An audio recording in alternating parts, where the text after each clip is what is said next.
পুনর্জন্ম একটি ভয়ঙ্কর কাহিনী।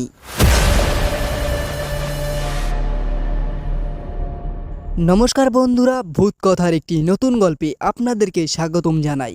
তো বন্ধুরা, আজকের গল্প নয়, ঘটনা বলবো। এই ঘটনাটি হলো পুনর্জন্ম নিয়ে।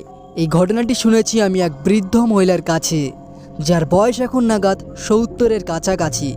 এই ঘটনা সত্যি নাকি মিথ্যে, আপনারা পুরোপুরি গল্পটি শুনুন এবং আপনাদের কি মতামত তা কমেন্টে জানান। তো চলুন আজকের গল্প নয়, ঘটনা বলবো, যার নাম পুনর্জন্ম। ঘটনাটি শুরু করার আগেই তার ব্যাক স্টোরিটি জানিয়ে দিই। মফস্বল শহরের ছোট্ট একটি গ্রামে, নাম তার কামারপুর। শহর থেকে বেশ কিছুটা দূরে নির্জন এক গ্রামে বসতি খুবই কম। একসময় এই গ্রামের বেশ কিছু পরিবার বাস করলেও এখন তা প্রায় জনশূন্য। কারণ হিসেবে শোনা যায় গ্রামের গভীর জঙ্গলে নাকি একসময় অনেক অপঘাতের ঘটনা ঘটেছিল। গ্রামের এক প্রান্তে একটি পুরনো জমিদারের বাড়ি, যা আজ ভঙ্গন প্রায়। লোকেদের মুখে শোনা যায় এই বাড়িতে জমিদার রমেশ চৌধুরী ও তার পরিবারকে এক ভয়ঙ্কর রাতেই গণহত করা হয়েছিল।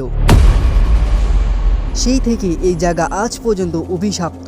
এখানে যারা রাতে থেকেছে তারা নাকি পরের দিন আর জীবিত অবস্থায় ফিরে আসতে পারেনি। প্রথম পরিচয়, সায়ন্তিকা ঢাকার এক বিশ্ববিদ্যালয়ের শিক্ষার্থী।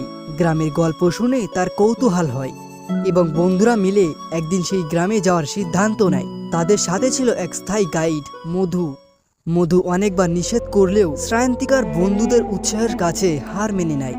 গ্রামে পৌঁছে তারা দেখতে পায় জায়গাটি সত্যি অনেক অদ্ভুত। সারাদিন আলো থাকা সত্ত্বেও মেঘলা আকাশের নিচে জায়গাটি যেন চিরকালীন ছায়াতে ঢাকা। জমিদারের বাড়ির ভঙ্গন দশা দেখেও সায়ন্তিকার মনে এক ধরনের টান অনুভব হয়।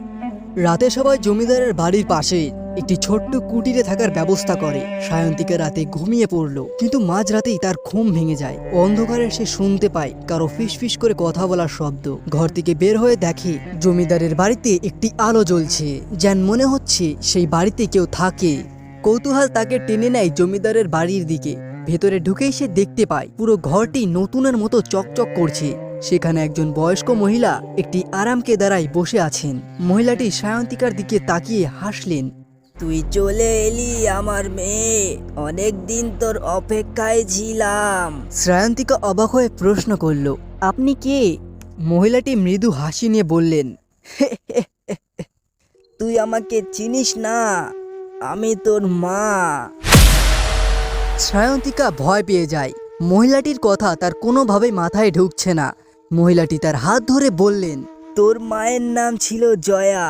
এই বাড়িতে তুই ছিলি আমার একমাত্র সন্তান, কিন্তু তোর জীবন ছিল সংবিক্ষত। তোর বাবা রমেশ চৌধুরী আর আমি তোর জন্য এত কষ্ট করেছি।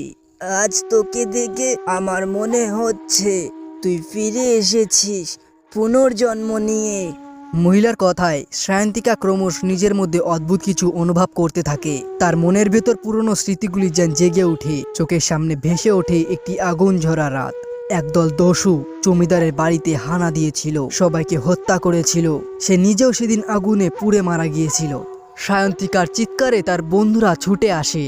তারা তাকে মাটিতে অজ্ঞান অবস্থায় পড়ে থাকতে দেখে। অনেক চেষ্টা করার পরে তাকে জাগানো হয়। জ্ঞান ফেরার পর সে কাঁপতে কাঁপতে বলে, আমরা এখান থেকে বেরিয়ে যাই, এই জায়গাটা অভিশপ্ত, আমি সবকিছু দেখেছি।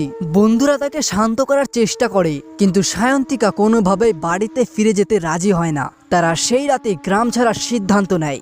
তারা শহরে ফিরে এলে সায়ন্তিকা তার দেখা স্বপ্নের কথা এক পণ্ডিতের কাছে বলে। পণ্ডিতটি সব কথা শোনার পর বললেন, এটা শুধু স্বপ্ন নয়, এটা তোর পুনর্জন্মের স্মৃতি। কিছু আত্মা মৃত্যুর পর নিজেদের কষ্ট ভুলতে পারে না। তোর আত্মার সাথে তাদের কোনো সংযোগ ছিল, তাই তুই সেখানে গিয়ে সব স্মৃতি ফিরে পেয়েছিলি। এর কয়েক মাস পর সায়ন্তিকার এক বন্ধু খবর পায় যে সায়ন্তিকা নাকি আর জীবিত নেই। সবাই ধারণা করেছিল হয়তো কোনো মানসিক চাপ সহ না করতে পেরে সে আত্মহত্যা করেছে। কিন্তু তার মৃত্যুর আগে ডায়েরিতে লেখা একটি লাইন সবাইকে কৌতূহল করে তোলে। সেই ডায়েরিতে লেখা ছিল, আমি ফিরে যাচ্ছি, মা মাকে ডাকছে, জমিদারের বাড়ি আমার অপেক্ষায় আছে। বন্ধুরা, এই ঘটনা কতখানি সত্যি আর কতখানি মিথ্যে সেইটি তো বলতে পারবো না, বাট আপনাদের কি মতামত সেটি কমেন্ট সেকশনে জানান। আর এরকমই হরর অ্যান্ড মিস্টিরিয়াস গল্প শুনতে হলে আমাদের ভূত কথা ইউটিউব চ্যানেলকে সাবস্ক্রাইব করুন। আর গল্পটি ভালো লাগলে অবশ্যই লাইক করে দেবেন। আপনাদের সাথে দেখা হচ্ছে নেক্সট কোনো গল্পে। ততক্ষণ ভালো থাকবেন, সুস্থ থাকবেন।